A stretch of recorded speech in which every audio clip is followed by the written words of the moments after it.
on harassment, intimidation, and bullying, which is going to be presented by Dr. Lee McDonald.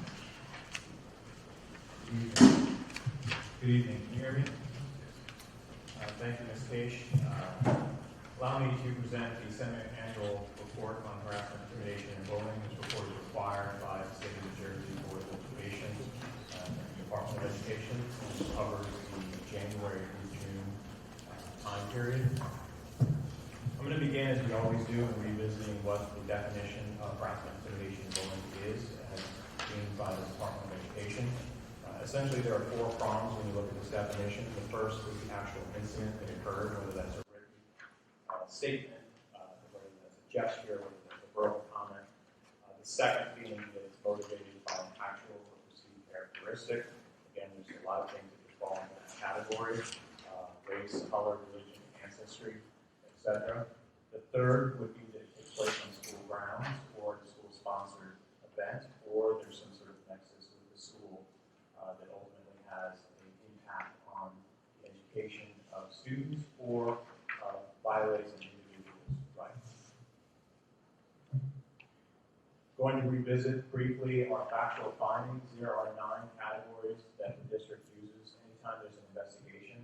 In determining an appropriate outcome, these are the 9 categories that were adopted back in 2011. They were put out by the New Jersey Association of Student Assistance Professionals.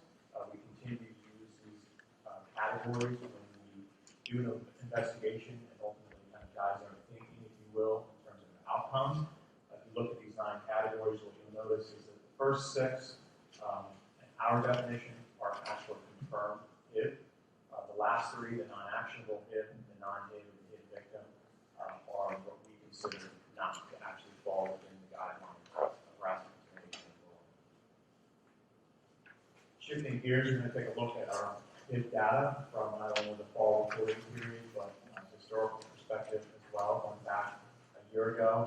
Let me preface this that 2 years ago, the State of New Jersey changed their requirements in terms of how the districts are reporting this data into a student safety database management system. But just to remind the board, to go through some of these slides are new as of last fall, our January report, semi-annual report. Overall, just looking at a historical perspective, last year compared to this year, we had roughly exactly 108 investigations during the 17-18 school year. We were up to 123 investigations during the current school year. You can see the breakdown there. That includes 67 investigations this spring from January to June, of which 37 were confirmed HIB.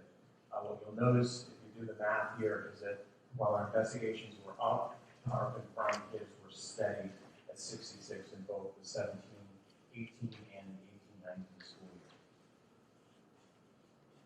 In terms of our HIB findings by category, going back to those 9 categories, you'll notice here there were 1 case with regards to intentional with hate speech, 17 intentional without hate speech, 7 intentional not designed to harass, 12 HIB unintentional, and the rest, 1 with self-defense, 1 non-actionable, and 22 cases were deemed non-HIB.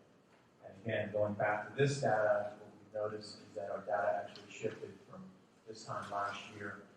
Overall, our HIB intentional, so if you look at those first 3 categories rather, the HIB intentional cases are actually down 29% from this same reporting period last year, and 14% decrease overall from this current school year to the last current school year. On the flip side, our non-HIB, so everything that's in the non-actionable and non-HIB category, again, that would not fall under the state's definition, we're up 33% overall, and 6% during the spring reporting period. Essentially what that means is that if you think about intentional cases, where there was an intention to harm another and then fall under that harassment, intimidation, bullying definition, our data has actually shifted in terms of what being now more of these cases found to be non-HIB or non-actionable HIB. Again, that reflects our continued dedication to provide safe and supportive learning environments in our schools. Our next grade level distribution, this is a pattern that we've seen actually every semester going back to 2011, where you see the spike in the middle school level in this particular case. This is looking at January to June. 14 investigations up to 32 at the middle school level, down to 21 at the high school level. Obviously, corresponding confirmed kids. Middle school continues to be the challenge for us. We can continue to do things there to address these types of behaviors as we do at all levels. But again, this is a consistent pattern that we've seen this semester. In terms of distinguishing characteristics, January to June 2019, what you'll notice here is most of the reported distinguishing characteristics were actually fell into the other category. And what that ultimately means is that while most of the incidents that we had were not in the traditional race, religion, origin, sexual orientation category, there was some sort of other distinguishing characteristic. And the way these distinguishing characteristics work, it could really be anything. It could be the size of somebody's nose, the color of their hair, their breath. Any of those things could fall under the distinguishing characteristic. In terms of the effect, the hip effect, the effect that the reported incident had on the alleged victim, you'll see here most of the things that were reported were some sort of insult directed at the alleged victim. There are other categories here in terms of creating a hostile environment, interfering with one's education, causing fear in the alleged victim, causing harm, physical altercation, if you will, and then just simply disturbing the educational environment. In terms of the HIB mode, how that HIB was ultimately alleged to be delivered, if you will, you can see here, again, most of our cases were found to be verbal exchanges as opposed to electronic or physical or written gestures. Overall trends, just to recap some of the things that we see in our data from the spring reporting period going back comparing it to the previous year. Our investigations are slightly up. However, our confirmed hits are steady from where they were a year ago. Our intentional outcomes here are down. This year, not only the spring, but compared to last year, our non-HIB classifications are up. Other distinguishing characteristics, again, most of our cases fell into that other category. Most of them were insults, most of them were delivered verbally as opposed to other means. And as we've seen in the past, typically these occur during unstructured activities or minimally supervised settings. The cafeteria, the bus, the hallway, those sort of settings are typically where you might see harassment, intimidation, and bullying event occur. Recommendations, certainly we're going to continue our work with our school culture and climate teams. The action planning process that we go through, administering our school climate surveys, reviewing that data, looking at discipline data, looking at attendance data, analyzing that data, coming up with some sort of action plan based upon the need from the various stakeholders, parents, students, staff, following through on that action plan, reviewing the anti-bullying programming, so the things that we're doing in terms of pushing lessons that we might be delivering from our school counseling staff, our anti-bullying specialists. That could be an outside speaker that we bring in. So it's continuing to look at those programming and determining whether or not they still fit and align with our goals and objectives and creating positive school culture and climate.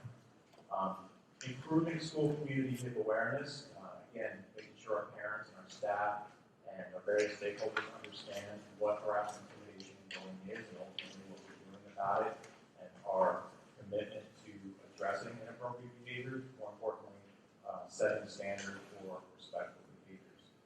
Leveraging our strategic plan. Our strategic plan has 3 goals. The first goal is around student-centered learning. We think about the connections that students are making in the classroom when they're able to drive their own learning, have conversations with each other, and build rapport. That's a good thing. We want to give students the opportunity to develop those skills. Our goal 2 is global awareness, thinking about diverse perspectives, recognizing differences. Certainly our goal 3 plays into this as well, social emotional learning.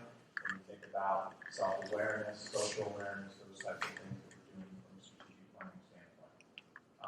This summer, I'll be working on the school counseling staff. staff update our curriculum to include more diverse perspectives, include more equity and all sorts of access topics into our lessons. That will be something that the council will be working on this summer, understanding diversity as well. Shifting gears, the second part of this presentation is really about presenting the anti-bullying rubric. So the state of New Jersey requires every district, every school to review their practices when it comes to harassment, intimidation, and bullying, or what I like to refer to as building positive school culture and climate.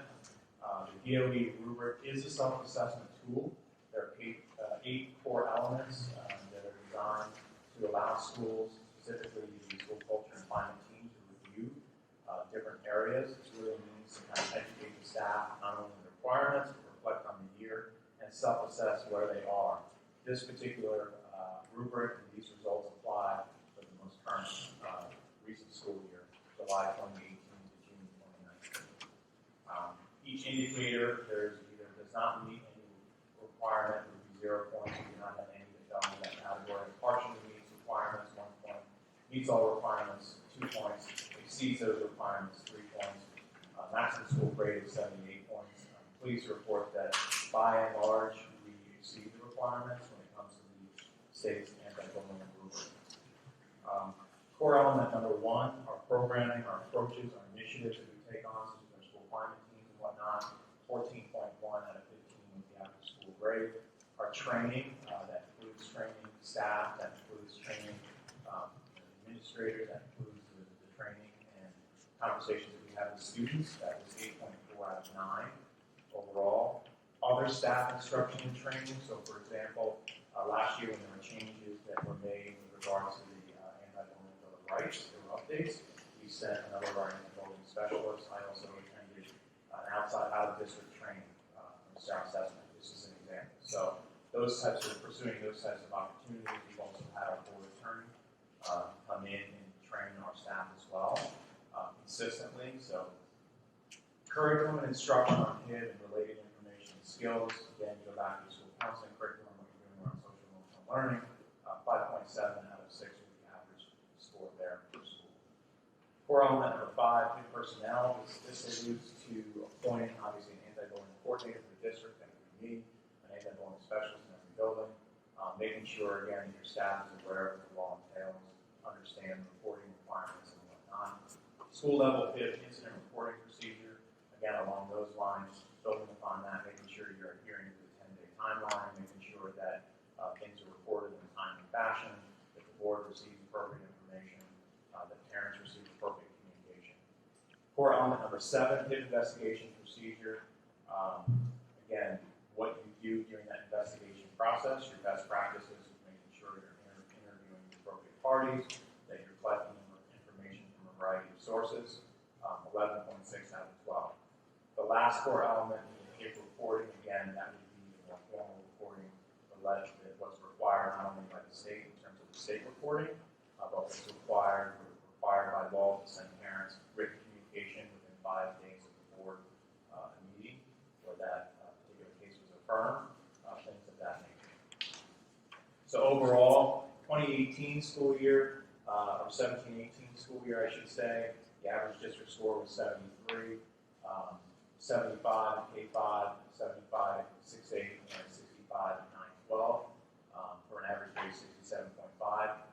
This year we ended up in the same spot overall, but we had an increase in scores both at the middle school level and the high school level as well. Some slight dips at the other levels. So it continues to be an ongoing process in terms of self-reflection.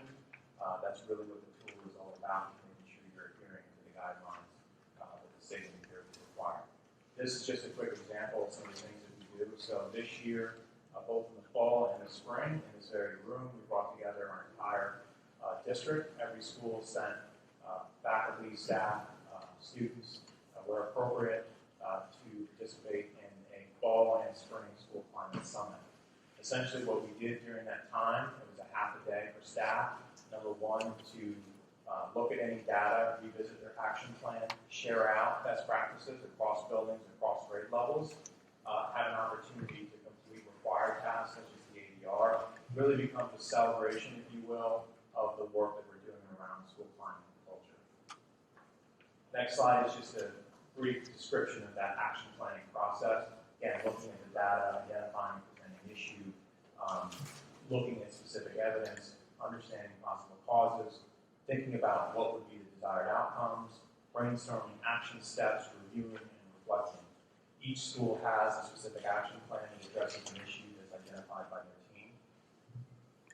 Finally, I'll close with, this is a mission statement that we wrote back in 2011 and is well rolled out, and it really means a lot to the people that put in the work every day, our students, number one, our staff, our administrators, certainly the Board of Education to support this. And it really comes down to, number one, making sure that we're adhering by the Anti-Bullying Bill of Rights. Number two, making sure we're proactively educating the community about harassment, intimidation, and bullying, and doing certainly what we can to create a positive school culture and climate. And number three, setting high expectations for respectful behavior among students and staff alike. Thank you. Thank you, Dr. McAllister. Any board members have any questions for Dr. McAllister? I have a question. Can you explain, this is on page 3, it says HIV intentional without hate speech, not designed to HIV. What does that mean when you say not designed? So these categories again were put out by the student assistant professionals, state of New Jersey. But ultimately, when you think about the not required, or not, you talk about the not designed to harass and intimidate bullying. Yeah. So if you look at that description, basically, essentially it says that student knew what they were doing and engaging in. They had that intent, but they didn't necessarily understand the impact it would have. There is a short description there, rather, the student knowing and engaged in harassment, intimidation, and bullying behavior, but not aware of the potential negative impact on the victim. So they knew they were doing something they shouldn't do, but they didn't realize how badly it was going to be. Essentially, correct. The other question I have is, when you have students involved in the climate response to the climate survey, can you give me an example of how the students get involved in that? So the surveys that we administer are, number one, for the DOE, so they're anonymous, number one. So there's a Likert scale. There's various statements that the students read, such as, I feel connected to an adult in the building, agree, disagree, neutral, that sort of thing. So that's really meant to be both qualitative and quantitative information, allows you to set a barometer for how, say, 200 students in your building, your sample size, feel about that particular statement, and then draw conclusions about what that means in terms of things that need to be addressed in possible action plan items. The other piece to that would be that there are various times where we bring the students together, and there's actually opportunities for them to speak about that. So there's more focus groups as well to add that qualitative piece. So you have focus groups. And are the students involved in designing solutions to some of these problems? Oh, and designing the outcomes and the action plan? Yeah. Yes, absolutely. Absolutely. So the middle school and high school, even actually starting at our upper elementaries, they're part of that school safety team. So they very much have a voice in the process. Great. Thank you. Anyone else? That's going to bring us to the opportunity for public comment just on harassment, intimidation, and bullying. 3 minutes will be set aside for anyone who wants to make public comment on that. I'm sorry, 3 minutes per speaker, 15 minutes. Or maybe no minutes. Anyone? Okay. So can I please get a motion to approve the HIV reports number 1 and 2? Louisa and Isaac? Any questions? We'll start with Mr. Chang. Yes. Mr. Flares. Yes. Ms. Hertz. Yes. Ms. Ho. Yes. Ms. Crew, Yes. Mr. Whitfield, Yes. Mr. Jean, Yes. Ms. Cage. Yes. That brings us to our first opportunity for public comment. The board invites thoughts and reactions on agenda items and items of concern from members of the community who are present. Each participant is asked to give his or her name and address prior to making a statement, which will be limited to 3 minutes.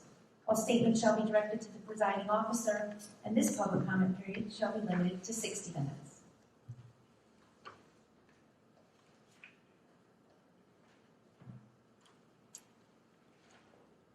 All right. Seeing as no one has comment, we'll move on to our committee reports. We will begin with administration and facilities. Thank you. The committee met on June 18th. First item, we had some students from the South Model UN was a proposal for funding travel to competitions beginning next year. The proposal included estimated costs and outlined areas where they felt the need for where they would like to have financial support from the DOE. The committee will review their proposals and discuss it again at a future meeting. On the agenda tonight, there's a policy on transgender students. The committee reviewed the current policy and reviewed the updated policy provided by Strauss Esme, and we agreed to move it on for a first reading on this board's agenda, on today's agenda. We also reviewed the strategic goals that were presented at the board retreat and provided comments back to the administration. The committee then discussed the presentation provided by Mr. Earl at the June 11th meeting concerning safety and security. The committee was briefed on the recent tests of security devices, cameras, classrooms, phones, indoor-outdoor strobes, and message boards, and keyless entry that's gone on. While there are many successes in the initial test, there are some areas where they need to make adjustments, which is why we do the testing. The technology team and the assistant superintendent will work closely with Matrix and Millennium to address the areas of concern. The system, well, there were additional tests going on, including White Cup last Friday. Then we discussed the referendum projects, and they continue to make progress at Park and Town Center. Planning for a new updated fire alarm and air conditioning systems is nearly complete and on schedule to begin at some locations this summer. The committee had an opportunity to review a draft proposal for the expansion of the parking area, addition of athletic fields, and extended pickup drop-off areas at community. And the committee supports the proposal, and there'll be further discussions with the board later on. Concerning the equity update, the committee provided feedback on the working session with Eddie Fergus at the board retreat on the 13th. The committee agreed that the session was extremely valuable and looks forward to engaging in equity work as we move forward. There'll be several equity professional development opportunities during the summer, including equity conversation, reflections, and action, WWP America to Me, Know Before You Teach Me, creating a culture of respect and rapport, and equity, inclusion, and instruction. Then we also reviewed the job description for the Director of Communications, which is on this agenda for approval. Our next meeting will be on July 16th. Questions? Curriculum? The curriculum committee also met on Wednesday, June 18th. We discussed the new teacher induction, which will take place on June 24th, which was yesterday. First year teachers will convene for a day of reflection and goal setting for the next school year. Next, we reviewed the final draft of the district goals that were reviewed during the June board retreat. She also acknowledged that Martin Smith, the Assistant Superintendent for Curriculum Instruction, has achieved his 2018-19 quantitative merit goal criteria, and we authorized the submission of his goal team and with appropriate documentation for review and approval by the executive county superintendent. The committee recommends acceptance of the second amendment of the entitlement grant for the Elementary and Secondary Education Act, or ESEA, the grant from the state of New Jersey for fiscal year 2019, and recommends submission of the entitlement grant, the other entitlement grant for ESEA from the state of New Jersey for fiscal year 2020. The committee recommends acceptance of the WWP Education Foundation grants to purchase of some items, a laser cutter for the purpose of bridging digital to physical divide to Millstone River and Village Elementary Schools for the purpose of intersecting environmental and cultural awareness to, and the third thing is to High School North and High School South for the purpose of intersecting environmental and cultural awareness. The committee also recommends adoption of the textbook for the Pre-Calculus Honors course. It's called Pre-Calculus 2017 by Sullivan and Sullivan. The teachers who will be teaching this course and the supervisor evaluated all textbooks available at this level and followed the established protocols for textbook adoption. The curriculum committee also recommends approval of the purchase of the American Council on the Teacher of Foreign Languages assessment of performance toward proficiency in languages, otherwise known as the APPLE assessment, to determine appropriate placement for native speakers in world language courses. The test costs not to exceed $20 per student. The committee recommends approval of several professional development consultants, including High Tops to provide 2 days of professional development training on inclusion in the classroom during the summer at a cost not to exceed $1,200 per day. Jennifer Lemp to provide a 1-day on-site training for first and second grade teachers of mathematics entitled the Math Workshop Model during this upcoming school year at a cost of $3,000. And Dr. Emily Meixner to provide 5 one-day workshops throughout the 1920 school year to high school language arts teachers regarding engaging all readers in high-level literacy work at a cost not to exceed $1,500 per day. The committee recommends approval of several professional development contracts for the upcoming school year, a 1-year agreement with the Funds for Learning to provide E-rate services at a cost not to exceed $39.50, a 1-year agreement with Swivel to provide 200 pro team member licenses and 1 administrator license at a cost of $10,000, and 50 licenses of the Better World Education Program, a social emotional global learning resource at a cost not to exceed $6,750. And a district membership in teachers as scholars at Princeton University at a cost of $2,400. This membership includes 18 professional development days as teachers as scholars seminars and 1 administrator as a scholar seminar. A 1-year agreement with EdPuzzle to provide unlimited access to EdPuzzle for all teachers in grades 6 to 12 and a cost not to exceed $4,152. The committee also recommends approval for several professional development travel opportunities, including 4 district staff members to attend the National Association of College Admissions Conference in September in Kentucky at a cost not to exceed $1,600 per person, and 1 supervisor, 4 staff members to attend the Social Thinking Methodology Conference in Massachusetts in October at a cost not to exceed $1,665 per person, and 1 administrator to present at the Navion Summer Institute in Florida in July at a cost not to exceed $1,752. The committee also recommends approval for many overnight field trips in the coming school year for the following groups: robotics, modeling United Nations, Junior Statesman of America, Science Olympiad, Washington Seminar, the Disney trip for high schools, both high school senior classes, academic decathlon, future problem solvers, and both high schools cheerleading teams. We will next meet on Tuesday, July 16th.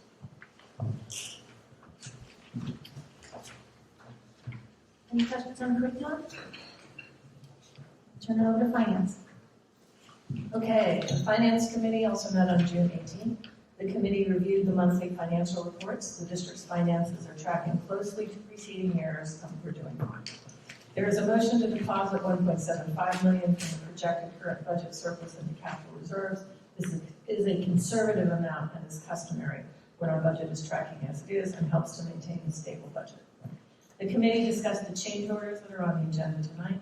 Staff provided an update on construction at Hawken Town Center. The committee discussed the feasibility of a power purchase agreement which would place solar panels on the roofs of many of the district schools. A vendor would provide the equipment and the district would purchase power from the vendor at a deeply discounted rate for a 15-year period. The committee authorized staff to proceed with an RFP. This proposal includes a ground-mounted solar array at Millstone River.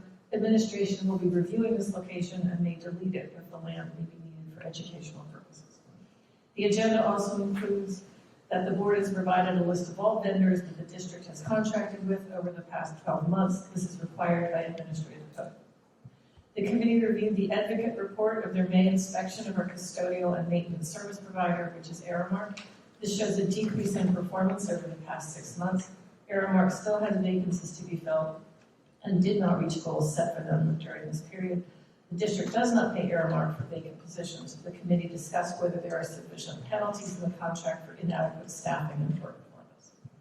The district will sell solar renewable energy credits in July. We do this twice a year. The audit of the 2018-19 year is beginning. State auditors were in the district last week to audit federal grant programs such as IDEA and ESEA. The committee reviewed a report provided by the district's food services director and the food service provider, which is Sodexo. Operations have improved over the past year. Sodexo and district staff are working well together. Staff provided an update on summer construction projects. Anticipated roof work will not occur due to market conditions. The bids received were significantly higher than budgeted. The district will defer this work until next summer. The committee discussed and agreed upon dates for upcoming committee meetings. The district will receive a payment of $516,000 for outstanding rod grants due to Bonnie Cheney's hard work to close out these old grants. Also, the Transportation Department shared with the committee a list of actions, including fines to use when bus contractors are not providing contractual services. There was a brief discussion of goals. The committee will meet on July 16th. Are there any questions about the finance minutes?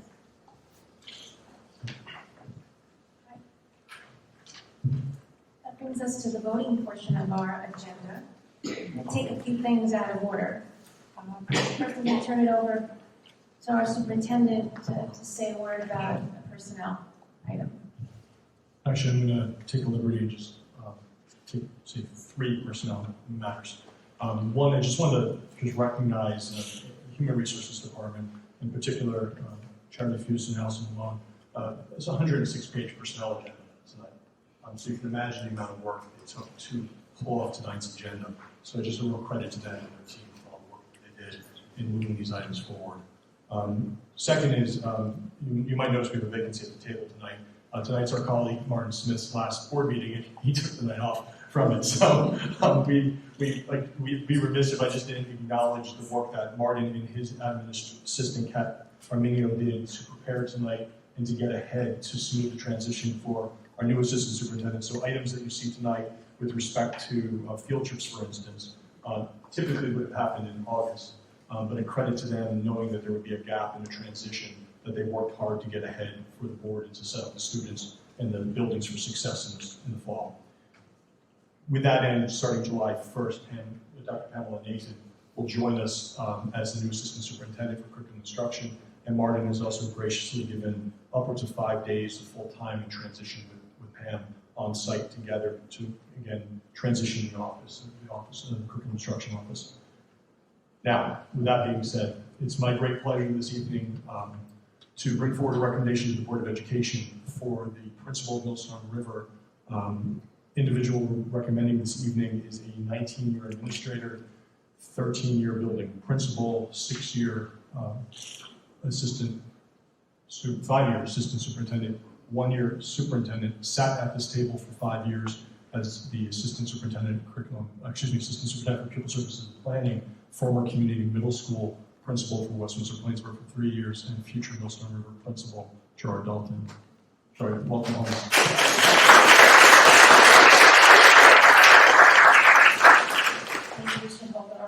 until after the vote. Okay, so can I get a motion on the appointment of Dwight Norman as our next principal at the Stone River School? Dana and Isaac? Okay, we'll start with Mr. Flores. Yes. Ms. Hertz. Yes. Ms. Hope. Absolutely, yes. Ms. Krug. Yes. Mr. Whitfield. Yes. Mr. Jean. Yes. Mr. Chang. Yes. Ms. Kish. Yes. Congratulations. All right.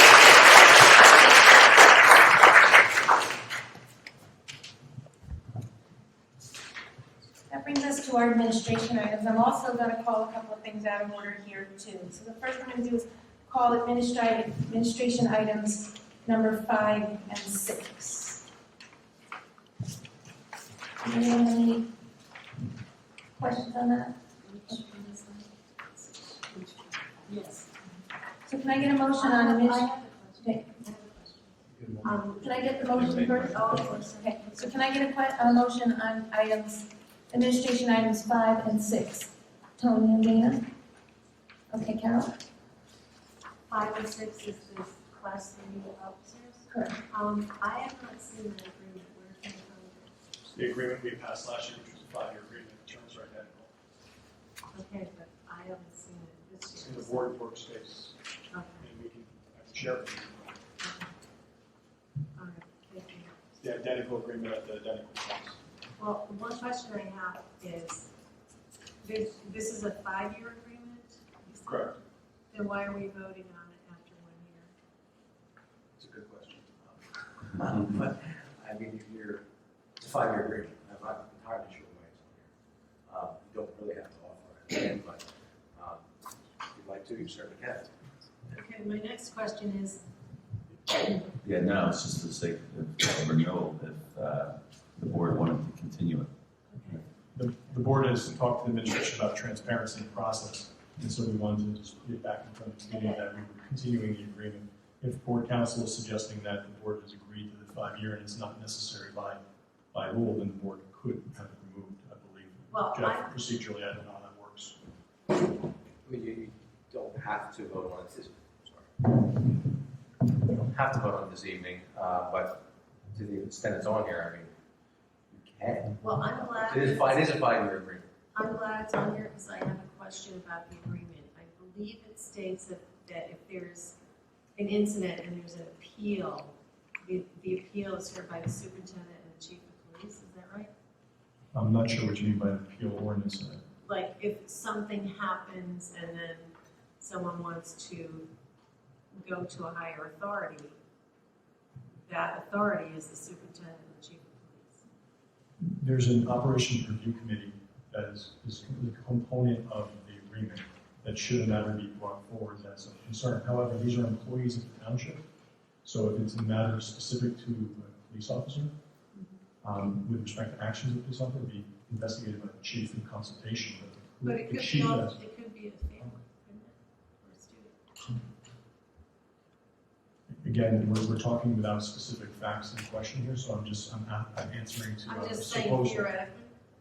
It would depend upon the fact pattern that's presented to us. Right. So my point is that I think it would be better to have a bigger group, maybe some community members, maybe some parents, maybe some other people on that. That's not the language of the agreement that's been entered into and approved by the township councils and or Board of Education, and mutually agreed upon by 3 different governing bodies. And according to that contract, the only way to exit for the district to exit is to defund it, which we've already funded through the budget. So the wording can't be changed. We would have to bring forward and reauthorize an addendum to the contract. So all the parties have to agree. You can't just unilaterally do that. It has to be negotiated and agreed. I think that would be a lot better policy to have more people review things.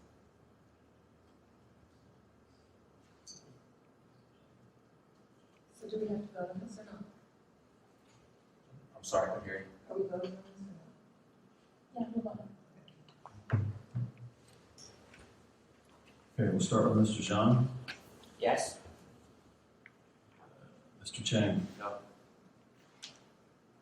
Mr. Flores. Yes. Ms. Hertz, No. Ms. Ho, No. Ms. Krug, Yes. Mr. Whitfield, Yes. Ms. Case. Yes. 5-5. So now I need a motion on administrative items 1 to 4 and 7 to 13. Martin and Tony? Are there any questions on the administration items? I have a question on school security drills. Can you explain to me what is involved in a security drill as far as the students go? How does that work? So by code, every district is required to do 2 types of drills per month.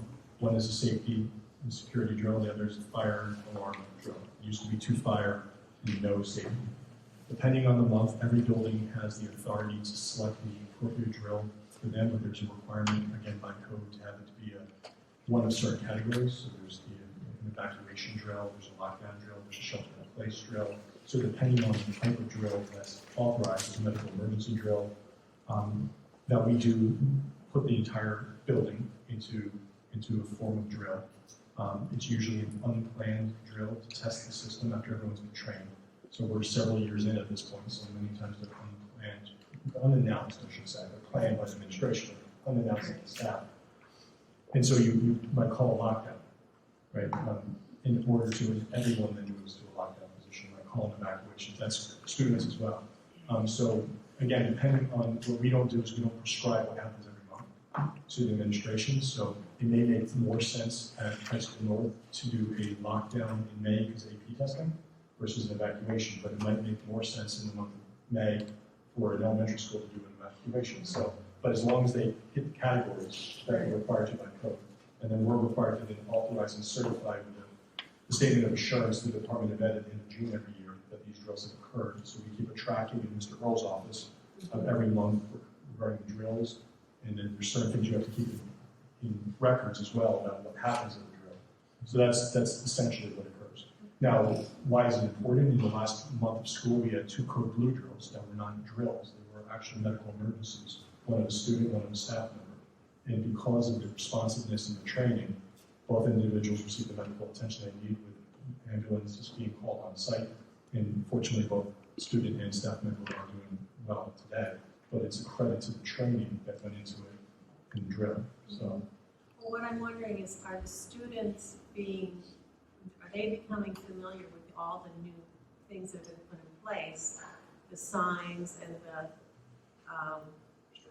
strobes and all these other things? Because all those devices aren't operational fully at this point, no. But what we've already talked about, and there's a training protocol in place this summer to launch that whole administration. So in September, we can do a full rollout to staff and students, and ultimately parents and community members. Thank you. So I called for a motion, and we got that, but I failed to include the purple addendum. So the motion Martin and Tony gave us was for items 1 to 4, 7 to 13, plus the purple addendum. But they found that. Is that okay? Martin and Tony? Yeah, that's what we've meant. Yeah, that's what I called it. Okay, Thank you that's for fine. Sounds good. All right, we'll start with Ms. Hertz, Yes. Ms. Ho, Yes. Ms. Krug, Yes. Mr. Whitfield, Yes. Mr. Jean, Yes. Mr. Chang, Mr. Flair, Yes. Ms. Cage. Yes. Next, we have curriculum items 1 through 8. Can I get a motion on that, please? Dana and Carol, are there any questions? Okay, we'll start with Ms. Ho, Yes. Ms. Krug, Yes. Mr. Whitfield, Yes. Mr. Jean, Yes. Mr. Chang, Yes. Mr. Flair, Yes. Ms. Hertz, Yes. and Ms. Cage. Yes. Can I please get a motion on finance items number 1 to 24, plus the blue addendum? Taylor and Louisa, are there any questions?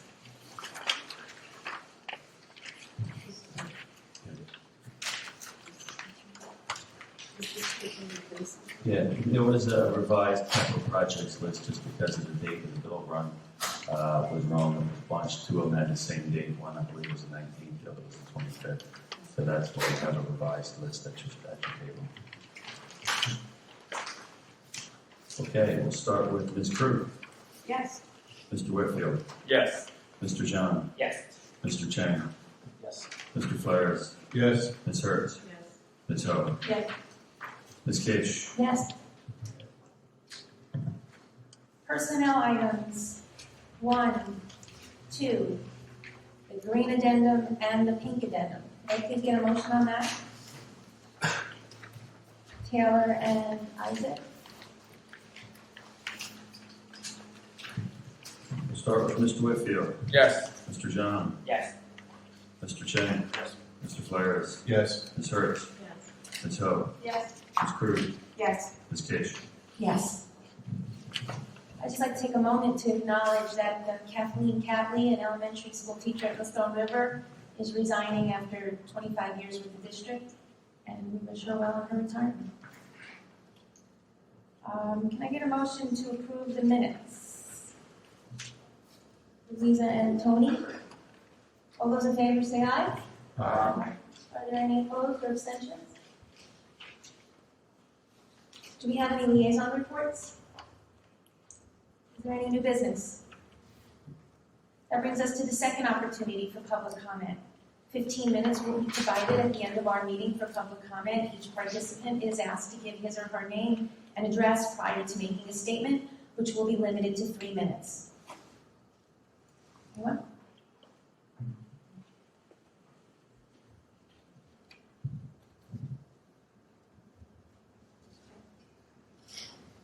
Joy Horton, 10 Hopkins Court, Windsor-Plainsboro. I just want to say thank you to the school board, school superintendent, and to everyone involved in graduation last Friday. I cannot believe that my son did not want to go to graduation, but I'm glad that he did. It was a great experience, and I thought you guys put on a fantastic show. I also want to say that our summer mountain program begins next Wednesday, July 3rd. We have almost 90 students registered for the program, and I want to thank the school district for their support again. Thank you.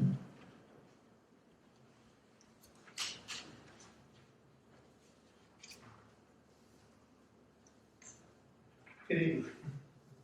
My name is Bruce Amastrelli. I'm the president of the Teachers Association, and I just want to make 4 quick comments. First, I'd like to publicly thank the fates and the gods of procrastination because I never had my opportunity to publicly thank Mr. Dalton for everything he did for this district. So thank you for helping me out with that one.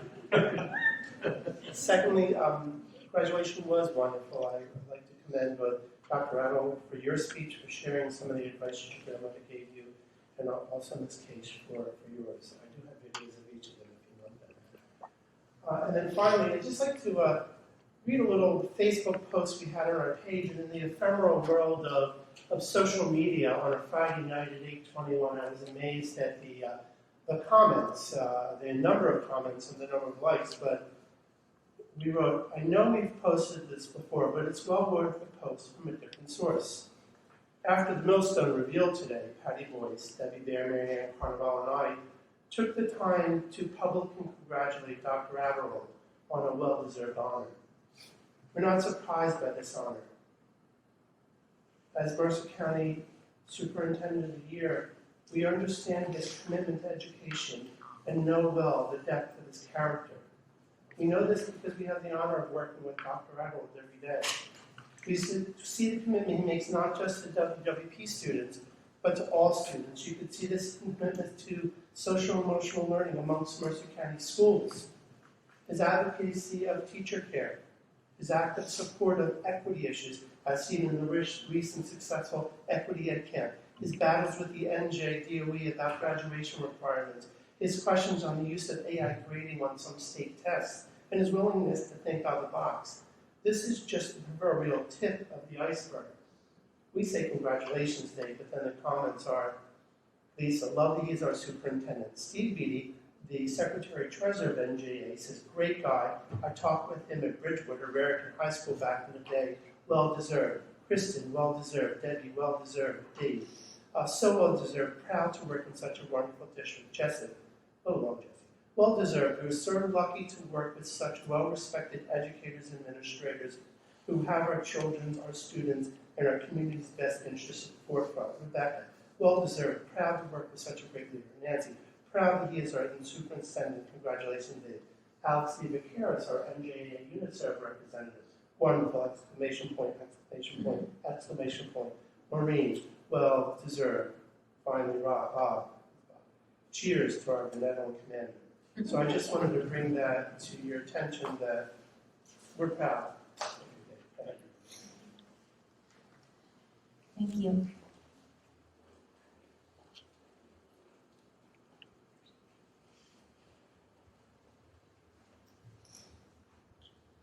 I am Andrew Bean. I represent the Windsor-Plainsboro Administrators Association.